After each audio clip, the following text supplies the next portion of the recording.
ફૂમતે ગજબ થઈ ગયો છે. કેમ શું થયું? પેલા હરિભાઈ હાફ કાઢ્યો. તો કઈ આ ખેગારજી ની અમે ઈટો ભરતા હતા લારી આમ પગે હાફ કાઢ્યો. અલ્યા તારી વાઘુજી તો મારું બેટું હરીભાઈ પટી જાય તો મારે તો કાઢું યાર. ખરેખર ફૂમતે તમારે તો ભાઈ બંને એવી હતી હો. દરેક કોમમાં હરિભાઈ બાપડા હાજર ને હાજર રહેતા તમારા તો. અહીંયા એવું નહીં વાઘુજી. તાણી મારા હરીભાઈ પાણી 10,000 રૂપિયા લેવાના યાર. મરી જાય પછી છોકરા ચોથી હાલથી પૈસા. અબે તેરે નામ કા કુત્તા પાલું એક થાપ મેલ્યો ને તો દોત તારા પડી જાય અને આખી જિંદગી તું ગોઠિયા ખાય ડાબડી મુઢા.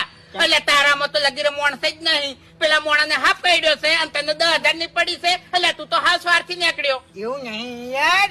એ તો 1 મહિનેથી પૈસા લઈ ગયો છે હાલતો નહીં. એટલે 6 મહિનાથી લઈ ગયો હોય તો શું ડાબડી મુઢા એને દવાખાને લઈ જવાનો છે એટલે તેમ બોલાવા આવ્યો છું. જાય કણ હું આવું બીજાને બોલાવી.